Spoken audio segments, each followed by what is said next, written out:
शक्ति की अवधारणा भाग 3। मैं कौशल कुमार सेन, सहायक आचार्य राजनीति विज्ञान, बाबू शोभाराम राजकीय कला महाविद्यालय अलवर।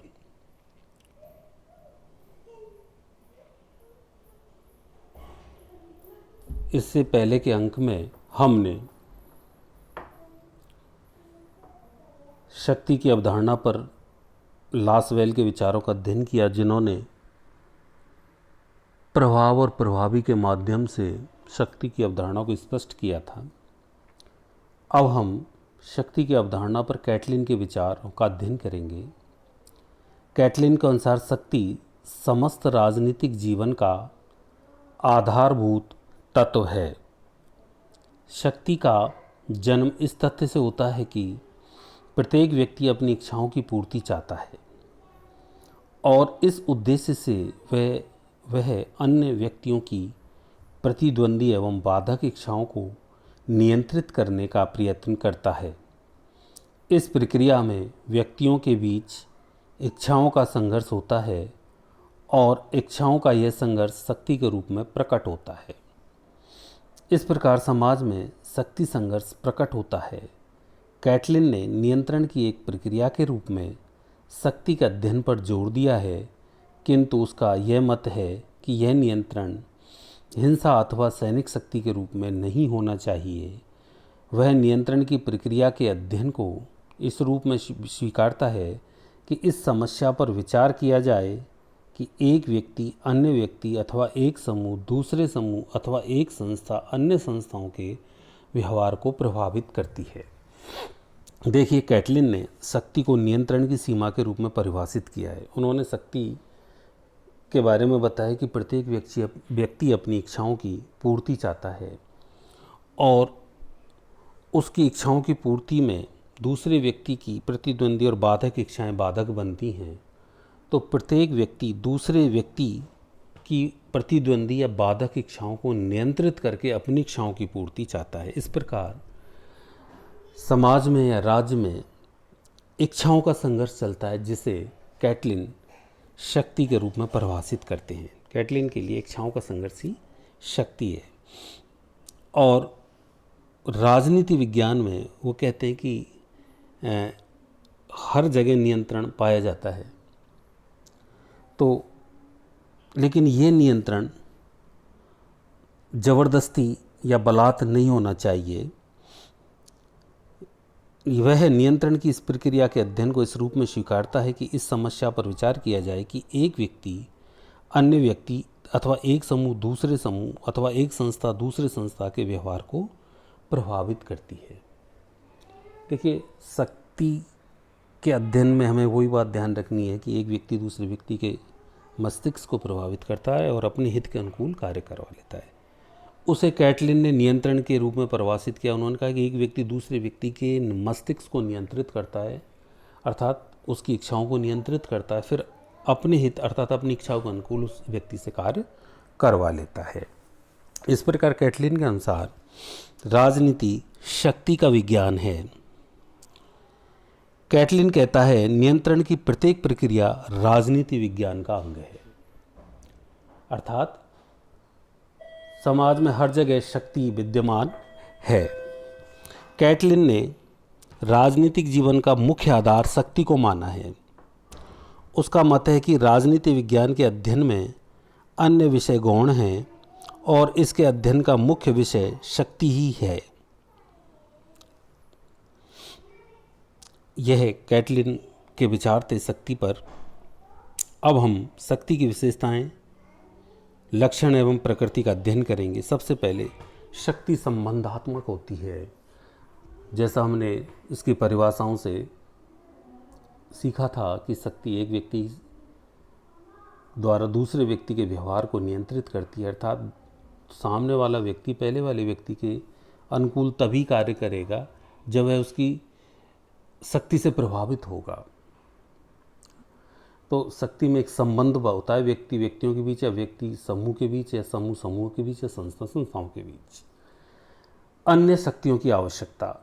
शक्ति के अनेक रूप हैं, जैसे राजनीतिक शक्ति, सैनिक शक्ति, आर्थिक शक्ति, धार्मिक शक्ति, विचार शक्ति, जनमत की शक्ति आदि। सिद्धांत रूप में शक्ति के ये विभिन्न रूप एक दूसरे से स्वतंत्र होते हैं, अर्थात शक्ति का कोई एक प्रकार शक्ति के दूसरे प्रकार के अधीन नहीं माना जाता है। विभिन्न प्रकार एक दूसरे के विरोधी हो सकते हैं और सहयोगी भी, क्योंकि स्वतंत्र हैं, एक दूसरे के विरोधी भी हो सकते हैं और सहयोगी भी। यह विभिन्न प्रकार जिस मात्रा में एक दूसरे के साथ विरोधी या सहयोगी होते हैं, उसी मात्रा में उस समाज की शक्ति में कमी अथवा वृद्धि होती है। तीसरा है वास्तविक शक्ति तथा संभावित शक्ति। शक्ति स्वामी एक इकाई है, किंतु प्रयोग की दृष्टि से शक्ति के दो पक्ष दिखाई देते हैं, वास्तविक शक्ति तथा संभावित शक्ति। चौथा है शक्ति औचित्य के गुण वाली होती है।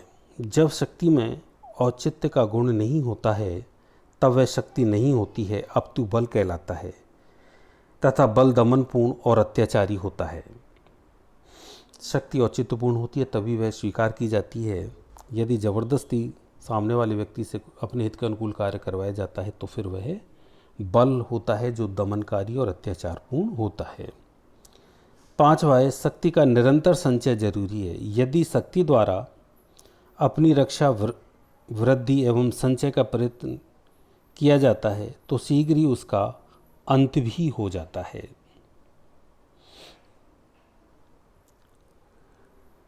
अब हम शक्ति साध्य है अथवा साधन है पर विचार करेंगे कि कई विचारक ऐसा मानते हैं कि शक्ति साधन है और कई विचारक मानते हैं कि शक्ति साध्य है। तो पहले हम शक्ति साधन है।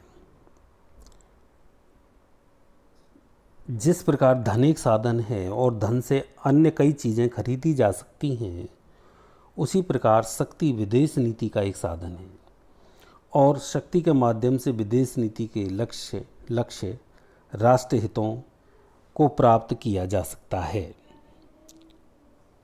शक्ति के माध्यम से एक राष्ट्र को प्रतिष्ठा, भूमि, कच्चा माल, सुरक्षा और मित्र प्राप्त हो सकते हैं।